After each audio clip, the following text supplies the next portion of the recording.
Prime Minister of Fiji, Prime Minister of Italy, Prime Minister of the United Kingdom, Excellencies, participants from national governments, experts from international organizations, academic institutions, and the private sector, the third edition of the annual conference of the Coalition for Disaster Resilient Infrastructure, or CDRI, is taking place at an unprecedented time. We are witnessing an event that is being termed a once-in-a-100-year disaster. COVID-19 pandemic had taught us that in an interdependent and interconnected world, no country, rich or poor, in the east or west, north or south, is immune to the effect of global disasters. In the 2nd century AD, the Indian scholar Sage Nagarjuna wrote verses on dependent arising. Pratit Samutpada, he showed the interconnectedness of all things, including human beings. This work shows the manner in which human life unfolds in the natural and social worlds. If we deeply understand this ancient wisdom, we can reduce the vulnerabilities of our current global system. On one hand, the pandemic has shown us how impacts can quickly spread across the world. And on the other hand, it has shown how the world can come together to fight a common threat. We saw how human ingenuity can solve even the most difficult problems. We have developed vaccines in a record time. The pandemic has shown us that innovation to address global challenges can come from anywhere. We need to foster a global ecosystem that supports innovation in all parts of the world and its transfer to places that are most in need.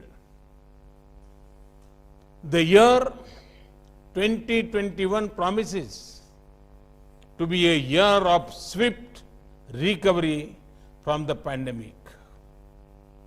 The lessons from the pandemic, however, must not be forgotten.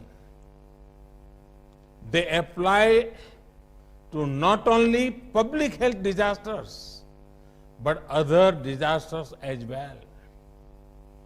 We have a looming climate crisis. As the UN Environment Chief recently said, there is no vaccine for the climate crisis. It will take sustained and concentrated efforts to mitigate climate change. We also need to adapt to changes that are already being observed and are affecting communities around the world. In such a context, the importance of the coalition has become even more evident. If we can make our investment in infrastructure resilient, it can be a centerpiece of our wider adoption efforts. Countries that are making large investment in infrastructure, such as India, must ensure that this is an investment in resilience and not in risk. But as the events of recent weeks have shown, this is not a developing country problem alone. Just last month, the winter storm Uri knocked out around one-third of electricity generating capacity in Texas, United States. Almost 3 million people were left without power. Such events can happen anywhere. While the complex causes of the blackout are still being understood, we must learn lessons and preempt such scenarios. Many infrastructure systems, digital infrastructure, shipping lines, aviation networks cover the entire world. Effect of the disaster in one part of the world can quickly spread across the world. Cooperation is a must for ensuring the resilience of the global system. Infrastructure is developed for the long term. If we make it resilient, we will prevent disasters not only for ourselves, but many future generations. When a bridge is lost, a telecom tower falls, power system fail, or when a school is damaged, the loss is not just the direct damage. We should look at losses holistically. Indirect losses due to disruptions to small businesses and interrupted schooling of children may be several times higher.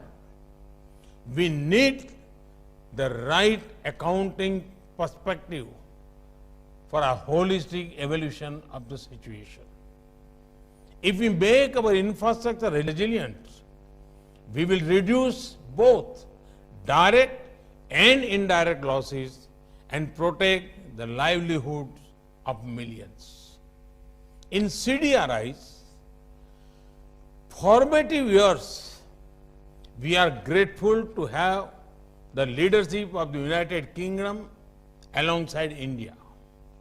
In the year 2021 is a particularly important year. We are approaching the midpoint of the Sustainable Development Goals, the Paris Agreement, and Sendai Framework. The expectations from COP26 to be hosted by the UK and Italy later this year are high. This partnership on resilient infrastructure must play its important role in helping meet some of those expectations. In this regard, I would like to share a few key areas that need to be accorded priority. First, CDRI must embody the central promise of the Sustainable Development Goals, that is, leave no one behind. This means that we have to put the concerns of the most vulnerable nations and communities first.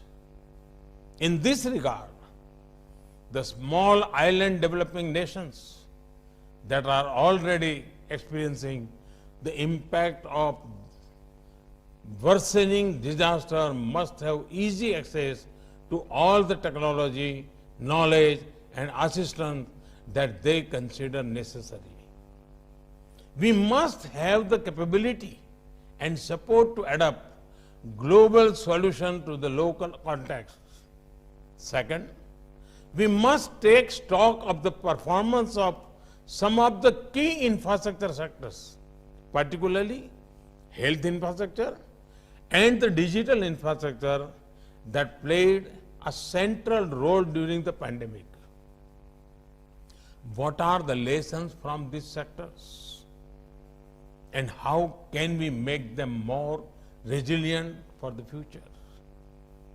At the national and sub-national level, we have to invest in capabilities for integrated planning, structural design, availability of modern materials and a large number of skilled personnel in all infrastructure sectors.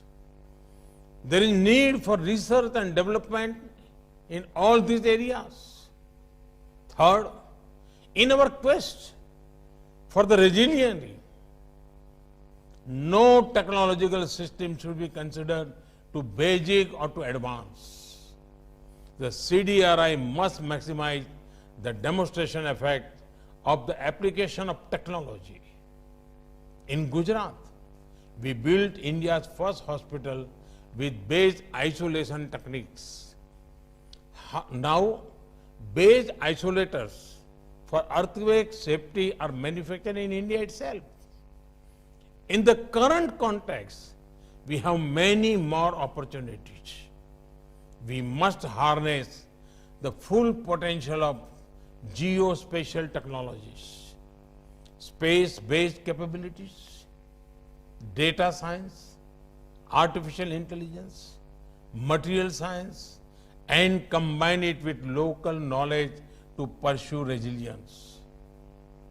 And finally, the notion of resilient infrastructure must become a mass movement, galvanizing the energies of not just the expert and formal institution, but also communities and particularly the youth.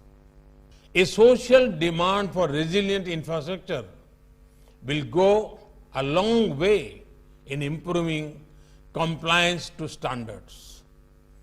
Investing in public awareness and education is a key aspect of this process.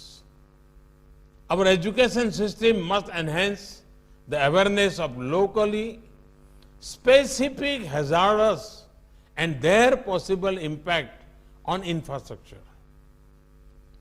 In closing, I would like to say that CDRI has set a challenging and urgent agenda for itself, and it will be expected to demonstrate results very soon.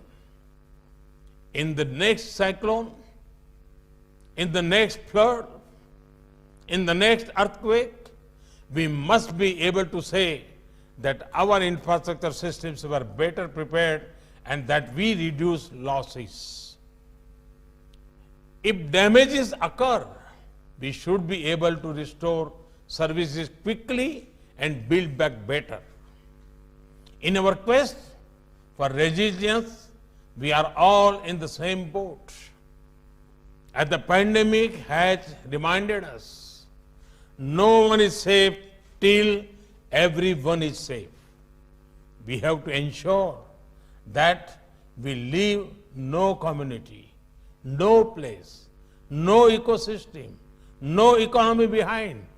Just as the fight against the pandemic mobilized the energies of the world's 7 billion people, our quest for resilience must build on the initiative and imagination of each and every individual on this planet. Thank you very much.